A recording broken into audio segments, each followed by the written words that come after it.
কিছু উপহার ওই আলমারির মধ্যে রাখা ছিল, আমি সারপ্রাইজ দেবো বলে কিনেছিলাম। সেটা তো আর দেওয়া হলো না। তুমি পারলে ওনাকে একটু দিয়ে দিও। হ্যাঁ, আর আর মা প্রেশারের ওষুধগুলো ঠিক সময় মতো খাচ্ছেন? না খেলে কিন্তু শরীর খারাপ হবে ওনার, হাই প্রেশার। তুমি একটু ওষুধগুলো সময় মতো খেয়ে নিতে বলো সবাইকে। আর আর যদি পারো সবাইকে বলো আমাকে একটু ক্ষমা করে দিতে, কেমন?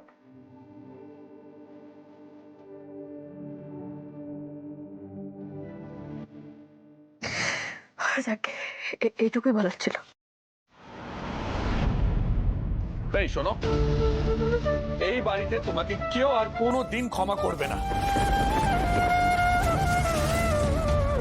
সুতরাং নাকি কান্না কেঁদে কারোর সিম্পাথি গেইন করার চেষ্টা একদম করবে না বলে দিচ্ছি। তুমি যতই কেয়ার করার নাটক করো, কেউ তোমাকে আর ভালোবাসবে না।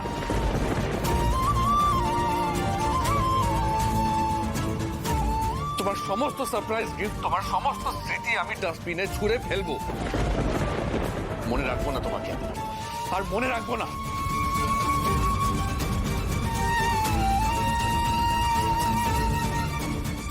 ধর,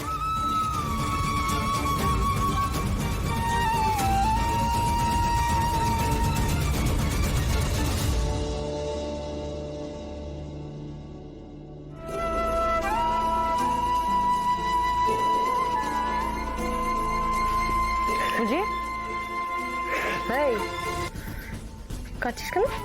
কাঁদছিস কেন? কে কে কে ঋষির গলা পেলাম মনে হচ্ছে। কাঁদালো তোকে? কাঁদালো? ধরো তো, আমি গালাগাল করছি না? মোট ফটকে গালাগাল করছে তো, আমি কোর্টে গিয়ে কালকে দেখাচ্ছি আমি।